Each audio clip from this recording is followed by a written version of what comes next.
Salut tout le monde, alors dans cette vidéo je donne quelques news sur la Serbie qui me semblent importantes au niveau national et international. Alors j'ai fait une vidéo spéciale sur Open Balkan, mais sachez que Open Balkan est actif en Serbie avec donc la Macédoine et l'Albanie. Vous pourrez regarder la vidéo spécifique sur le sujet. Vous n'êtes pas sans savoir que le président Macron a invité donc Vučić à Paris. Et suite donc à cette rencontre, on a eu pour certaines choses une confirmation, pour d'autres des potentiels accords. Alors ce qui a été en tout cas acté, c'est que la Serbie commande des Rafales, donc les avions militaires, les avions de chasse de chez Dassault. Donc c'est encore une bonne nouvelle pour la France, évidemment, puisque c'est en tout cas Dassault, hein, pas la France en général. Ceux en tout cas qui ont des actions chez Dassault, peut-être que ça va être bon pour vous. Mais pour Dassault, donc ça c'est un accord qui est décidé. Globalement, il y a une stratégie aussi énergétique de la Serbie depuis maintenant un an. Ça revient très très souvent sur la table, c'est le nucléaire. Dans le cadre d'une transition de l'électricité d'origine, donc charbon, en sachant que le charbon qui est utilisé en Serbie ne vient pas entièrement de Serbie et parfois importé d'Indonésie, et de très mauvaise qualité, ce charbon à brûler.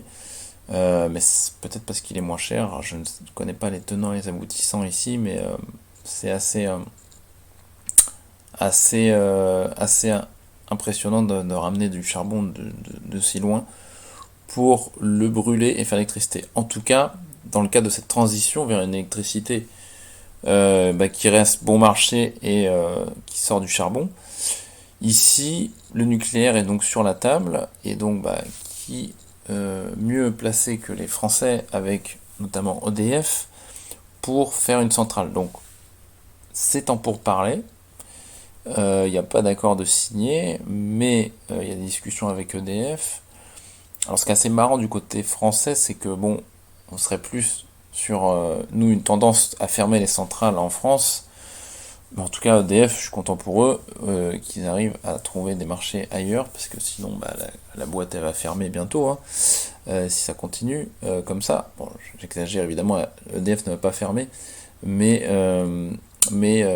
voilà, ils vont devoir vivre des marchés internationaux et se foutre sur les énergies renouvelables qui ne sont pas efficientes du tout par rapport à la demande en face. Donc là, le nucléaire, donc ça serait avec EDF.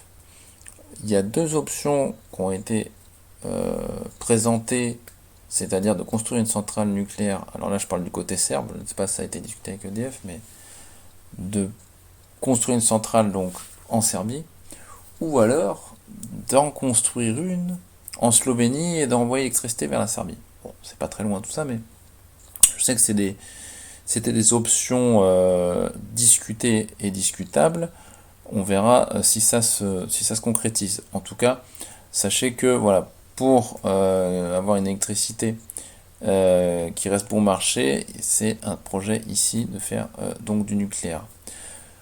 Pour les autres news, alors comme vous le savez au niveau économique, pour ceux qui savent déjà, mais Alstom a pris le projet du métro à Belgrade, mais pas entièrement.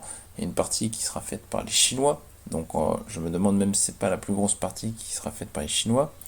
Mais il faut savoir qu'en fait depuis quelques temps, vraiment la France, les entreprises françaises prennent de plus en plus d'importance sur l'économie serbe et dans les Balkans également. Alors il y a des raisons à cela, hein, c'est parce que il y a quand même des engagements qui sont respectés. Je pense notamment par exemple à Vinci. Je sais que la Serbie et Belgrade sont très contents des résultats de l'aéroport de Belgrade, qui a vraiment de plus en plus de meilleures expériences clients qui sont publiées. Et par rapport aux investissements qui ont été faits, il me semble que c'est 500 millions d'euros en tout. Voilà, des fois il y a des investisseurs qui vendent du rêve pour des aéroports. Et là, les engagements ont été respectés. Donc il y a vraiment un nouveau palier, enfin plusieurs nouveaux paliers qui ont été passés avec Vinci pour l'aéroport de Belgrade, et le développement continue encore, hein.